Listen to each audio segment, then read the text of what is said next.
Zelensky is about to be airlifted. A seasoned military commentator thinks so. We will tell you all about it, but before that, if you're a fan of non-corporate funded free news and analysis, you've landed on the right YouTube channel.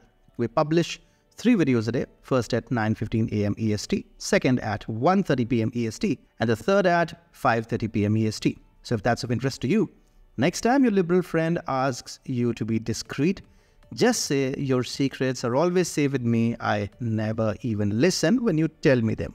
Okay, let's start.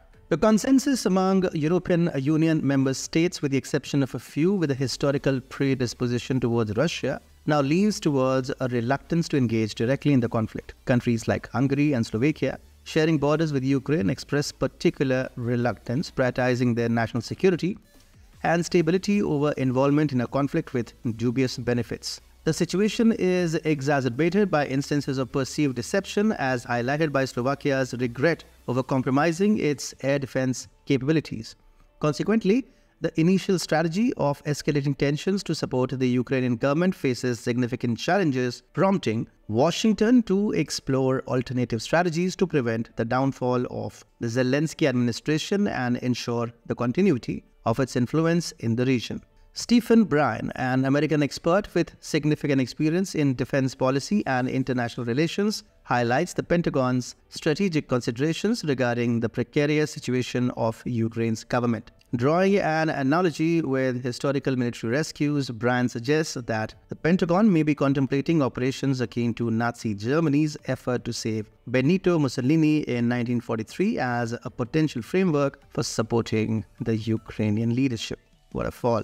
The recent setbacks faced by Ukraine, including the failure of a counteroffensive and losses at Avdeyevka, have expedited Russian military's advances and exposed vulnerabilities within Ukrainian forces. Bryen notes these developments as indicative of deeper issues within the Ukrainian government and military, potentially destabilizing the quote-unquote puppet government. The challenges of manpower and the controversial methods employed to recruit soldiers have sparked unrest in significant urban centers across Ukraine, escalating concerns about the regime's stability.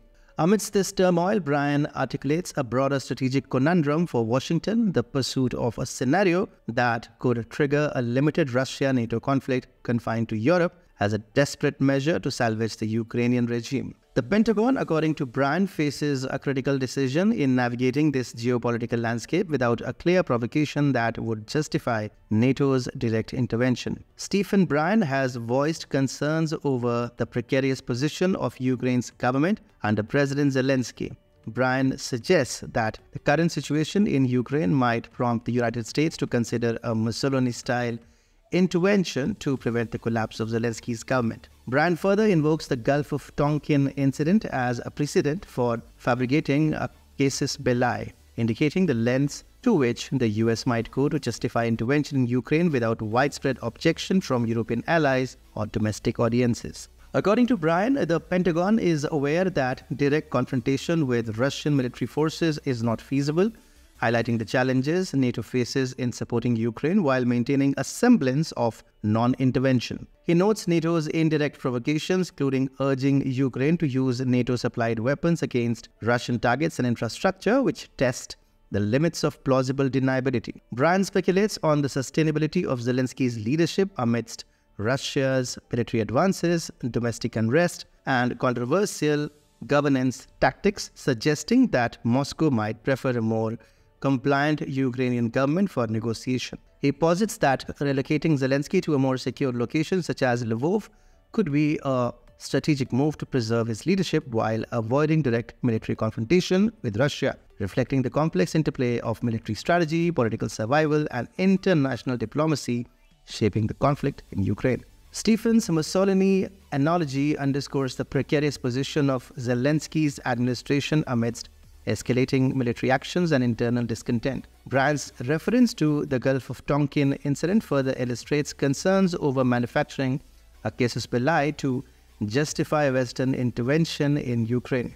Moreover, Bryen speculates on the internal dynamics within Ukraine, including the pivotal role of former Commander-in-Chief Valery Zaluzhny and the potential for a shift in leadership that could pave the way for negotiations with Russia. The comparison to the division of Italy during World War II serves as a metaphor for the potential future state of Ukraine, divided in a precarious balance awaiting strategic and diplomatic resolutions. The prospect of dividing Ukraine, coupled with the strategic relocation of Zelensky to Lviv, signifies the depth of the crisis and the range of outcomes being considered at the highest levels of defense strategy. About 6 months back, reports about Zelensky's palatial sea-facing villa in the US were doing rounds of the internet. I think it's time to get the house back in order. Oh, you don't know about it? Here's it. Watch it.